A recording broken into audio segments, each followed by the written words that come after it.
I guess the doctors say, well, I since this is the protocol now, I'm gonna go in and share this stuff with you. But then they probably tell you, don't sweat it. Right. Yeah, Yeah. don't sweat it. Yeah. Well, then you wonder, well, why you tell me in the Right. first place? No, I do think that. I'm like, okay, I know you're not worried, but now I'm kind of worried. yeah. But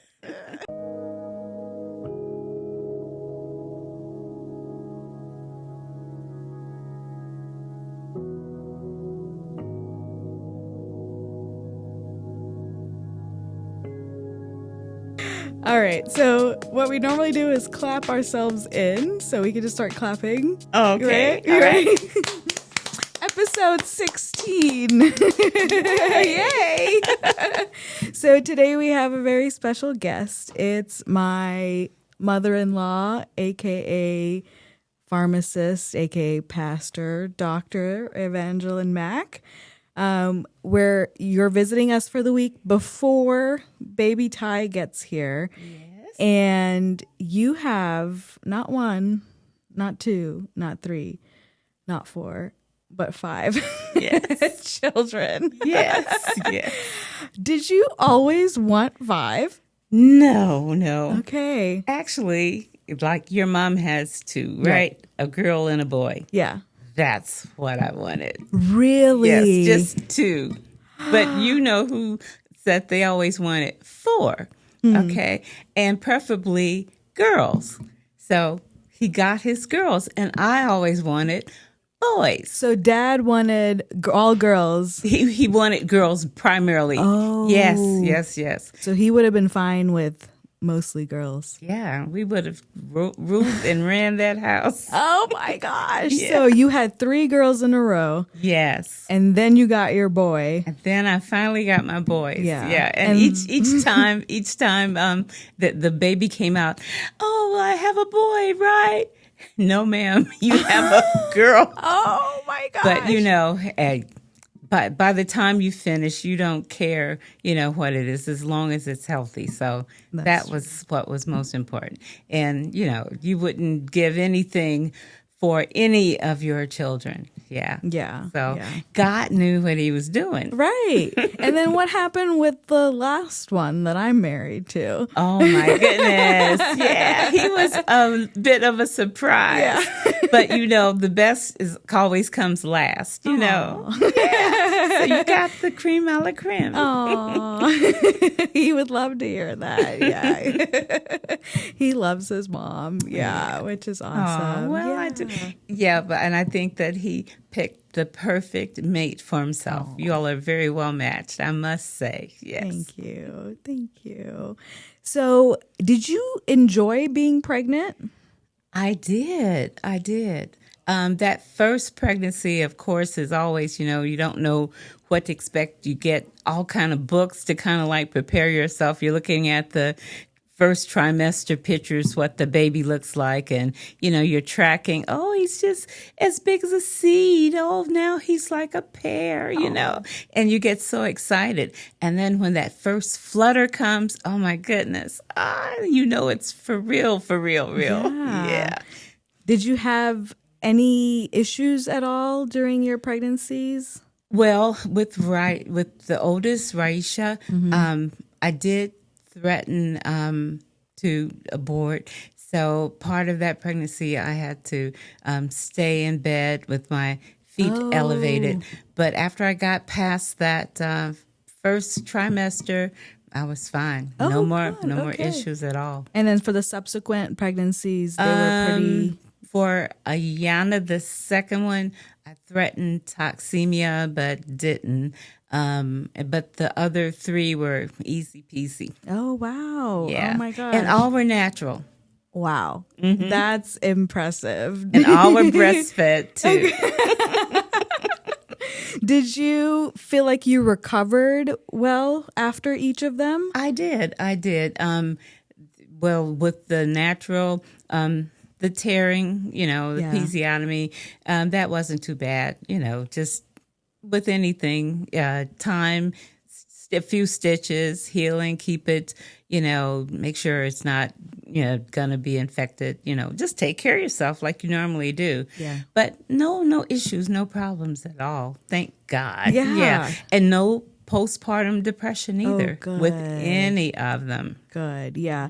Would you say it was really helpful having a strong partner to do this with you? Oh, definitely. Definitely. Yeah. And it's so it's funny looking at them go through the pregnancy with you, and like you can do no wrong, and whatever you want, they do it, Yeah. If you want ice cream, you laugh at the movies when the women say, "Oh, honey, I'd like some pickles and some ice cream," Right. Hey, Yeah. they're right there, Johnny on the spot, getting you and doing whatever you ask. That is true. Yeah. I have one of those too. So it's nice. He does take really good care of me. Yeah. And it's good to see that he learned it from back home. Papa. Yeah.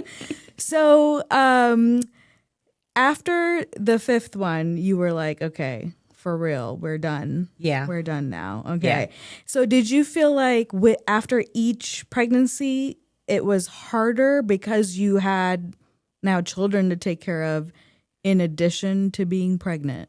No, I don't think think women really think about that. We're so task, we know what we have to do and we just do it. We don't think about it. I think about the wives on television with the 15, children and all that, and you wonder how in the world. You just have to be organized. Okay. Yeah. And it does tend to put responsibility on the older ones. To just help out in the ways that they can, like pick up your clothes when they're dirty, put them in the dirty linen, the dirty, basket, whatever. And teaching them how to wash dishes. I mean, and these are things that I had to do when I was little too. Yeah, just chores. Chores. And I think that teaches, it builds character really. Yeah. And, you have to do certain things that you're just required to do as an adult. Mm-hmm. And it's just teaching them at an early age, again, responsibility and that things. And then you would give them allowances, when they achieve certain things. And sometimes they didn't. It's just you're supposed to do this. Right. Right. Yeah, that is true. You're going to be a functioning part of society. You're going to have a spouse one day, maybe. So you're going to have to figure this out. Yeah. With or without this allowance. There you go. Yeah. There you go. Mm-hmm. This is going to be grandchild number 14. Yeah. Yes. And I, when we have family get-togethers and everyone's sitting together for dinner, all the children, all the grandchildren, I always think what it must feel like for you to sit at the head of that table kind of looking out at what you've created. How does that make you feel? Well, I think about the Bible verse that says, blessed is the man whose quiver is full, and we have some good friends. As a matter of fact, they're our pastors, and he calls Dad Father Abraham. So here comes Father Abraham and Sarah, and that just really gets, to him. But, that's really a big, big blessing to be able to just see everyone, and everyone's healthy, happy, and just strong. It's a great blessing. Really, it is. So all your children right now are in their 40s. Yeah. So, and they're all successful. Yes. So is there like one single thing or 3 top things that you would say was important to get them to this stage? Yes. Number 1, children will try to play one parent against the other. What I mean, for instance, if you come and ask mom if you can do such and such, and she says no, then you don't like that answer. Then you'll go to dad and ask him the same thing, hoping perchance that he'll say yes. Well, the first thing that dad, or if I was the other, the second parent that they would go to would say is, did you ask your father? Did you ask your mother? What did she say? What did he say? So you always have to be in agreement, and even if you're not really keen on the answer that was given to the child at the time, it's not to be discussed in front of them. You go to the side and between the two of you, and you discuss it. But whatever and then if you're so strong against, what that decision was, then that person that said that answer will say, well, I don't think that I'm going to let you do that. And you give a reason why, Okay. Yeah. So a united front. Exactly. Okay. And then what else would I say? Idle mind is the devil's workshop. Okay. So keep them busy, try to keep them focused, keep them curious about things and excited about things. And it doesn't always take a lot of money to do this too. So you can be creative at home and try to make it something that all of them can participate in and interact in. And we always told them, when one gets, into dire straits, when we're not around, then you all are, it's one for all and all for one. Oh. And we had a song that we would sing to them, and it was, we are number one. Oh, we are number one. Say what? Aww. We are. Yeah. So giving them at an early age a sense of they are important. They are a cut above. And just instilling that into them, that they are, worth something, and they are somebody, and they are a force to be reckoned with, and so that's what they feel about themselves, and they'll take that outside as well. So most of them ended up being leaders in one capacity or another in whatever environment they were in, because they were true to know who they were inside. So we didn't really have to worry a lot about peer pressure, because another thing that we did is, and I think we've talked about this before because you said your mother did the same thing. Instead of letting them go out to other people's homes, we invited everybody to our home because we could see exactly what's going on and what they're involved with, and who they're involved with as far as outside influences with their peers. And we would see some and we'd say, that one right there, nah, I don't think you should, I think you should cut ties with that one, because it's just, I don't want you around that one. Yeah. All right.